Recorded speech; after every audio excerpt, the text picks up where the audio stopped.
My name is Glenn Stevens. I was born with this condition called Ectrodactyly. My feet basically look like two big toes and another toe, and they basically look just like my hands do. Yes, some people actually call those, believe it or not, lobster claws.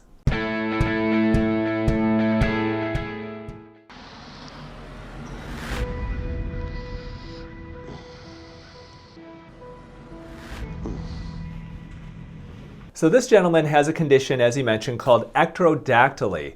And this is a genetic condition where a person is born missing a certain amount of fingers and toes. There are different variants of it. Some are more severe, some are less severe. Let's see a bit more about his story.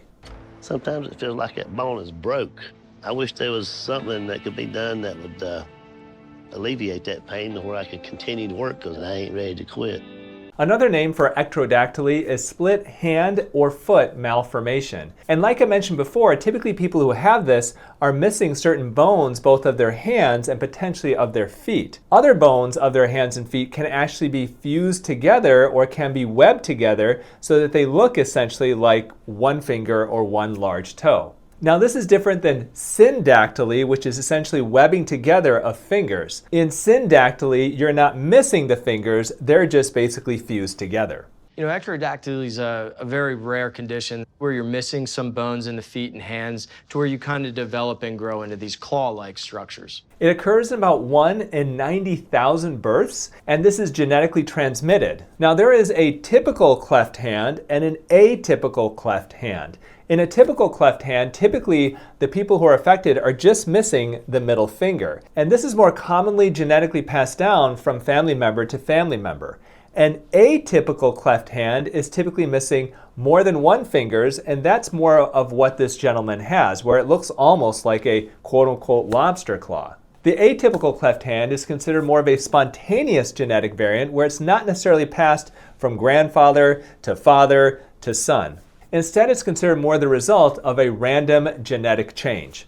There are surgical options for this, and that's basically fusing the bones to where it develops a more solid weight-bearing surface. I would love to see an x-ray of both his hands and his feet to see exactly what bones are missing. The hands and the feet are such incredibly complex structures that where these bones, the tendons, the muscles all work together to make them functional. That's why you actually have doctors who specialize just in feet. They're podiatrists, and other doctors that specialize literally just in hands, those are typically called hand surgeons. So the surgery is almost always done as a child when they're still growing. For someone in their 50s to have surgery on this might not be the best option, so this is going to be a challenge. Although I mentioned that this is considered more of a genetic condition, there are certain activities that the mother can undergo during pregnancy that is believed that may result in this type of a condition. So it's possible that if a mother engages in drinking alcohol, smoking or vaping, or using non-medical drugs during pregnancy, that may actually influence whether the baby has a condition like ectrodactyly. All right, Glenn, let's take off your shoe here, buddy.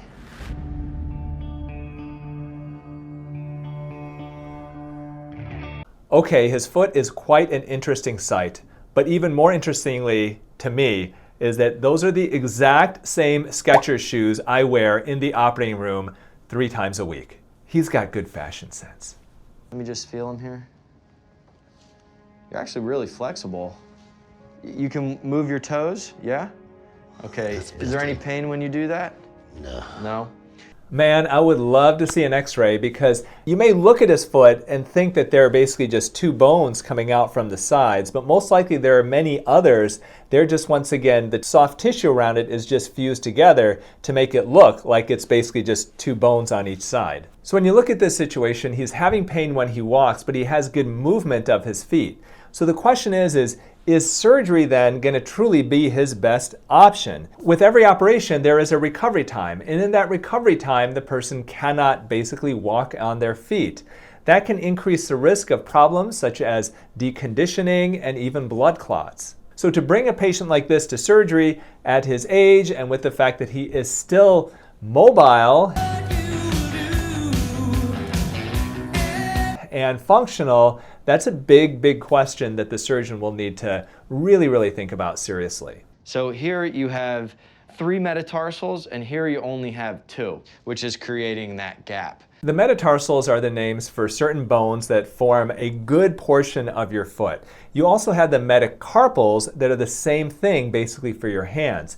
And missing them can completely destabilize the foot as well as the hand. Now, with your hands, when you're younger and you're a child, oftentimes you can kind of make up for those types of missing bones just activity-wise. Kids are so resourceful and they end up adapting so well. But when you're missing bones in your foot, that is such a complex structure that could be a major problem as you see as getting older. Are you looking for radiant, glowing skin? Look no further than the Youn Beauty 2 Minutes 5 Years Younger Skincare System. Whether you're looking to reduce the appearance of fine lines and wrinkles, brighten your complexion, or simply maintain healthy, youthful-looking skin, my Youn Beauty products are here to help. Do you believe you can look upwards of 5 years younger in just 2 minutes a day? It's true. Check out our online store at younbeauty.com or download the Youn Beauty app on your phone to order yours today. You have very functional feet. Just say you went for a cosmetic result. It's not like we can just put in bones. So does it make sense that maybe you could try to put in some of those missing metatarsals? Well, bone grafts are a real thing where you can take a bone from one area and put it into another area. But the problem with bone grafts is that they are typically not super stable. We often do bone grafts and plastic surgery as a way to, let's say, fill in defects, as a way to, let's say, recreate portions of the jaw. But the problem with bone grafts and these types of operations is the stability of that bone after it heals in place. You know, if you tried to do a bone graft to a foot like this, is it actually going to stabilize a foot, or is it going to be the opposite? And because it's not technically normally there, is it going to destabilize that foot? Sometimes people fuse this, so the skin is sutured together, and then you just kind of move it together like this. My opinion, that would be A, not very functional, and B, I don't even think the cosmetic result of something like that would be great. It looks like doing that will create a massive hammer toe, and how uncomfortable would that be in a pair of shoes?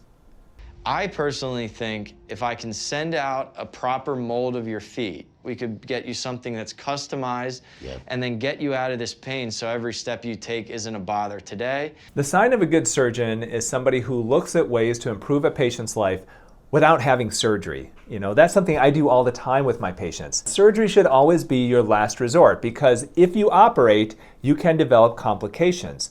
Worst case scenario with a patient like this, you operate to try to make his condition better, and you actually make it worse. And you take a person who may be ambulatory, he can walk around, and he has some discomfort, and you make it so he literally cannot walk again.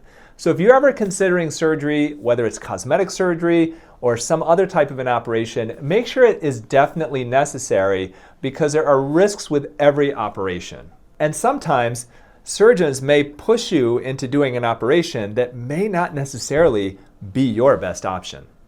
Doing good. Now you're going to lift up with your heel first. There you go. My man. All right, so we're going to do this again. There you go. We're gonna get this in here. The mold looks awesome. I'm really happy with how that turned out. Wow, that is really cool. Honestly, that actually looks a little bit like some of the Bigfoot tracks that I have seen over the years when I was a kid, and I used to read lots of books about Bigfoot and the Yeti. How have you been feeling since the last time we saw each other? Last week I was in a real mess. I couldn't walk. I had to use crutches to get around. Oh, man. All right, so he's got those molds done. Let's see what these new shoes look like. And I know you work a lot, you're on your feet a lot. Getting you something sturdy so you can go to work will be paramount, because that's where you're on your feet the most. Okay, so those don't look nearly as good as our Skechers shoes. Did you know there's no T in Skechers? What you talking about, Romo? T is always in Skechers. But let's see just how well they actually fit his feet and whether they can help him walk without discomfort. Very good. Glenn, they're looking pretty good, man. I mean, you can see that you're more stable in them. I think they're gonna work out good. Oh, they're gonna work out great. Put the shoes on, I walk around in them, and they feel like they're made for my feet. Good and secure, and I think that's gonna help me. Well, that is great news. I'm so happy for this guy. Now, he may have feet and hands that look kind of like lobster claws, but what about a woman who has a foot that looks like it's from a hippopotamus? you gotta take a peek at this video right up here where I react to an episode of My Feet Are Killing Me. And as always, remember to eat real food, use clean skincare, and auto-rejuvenate before you operate.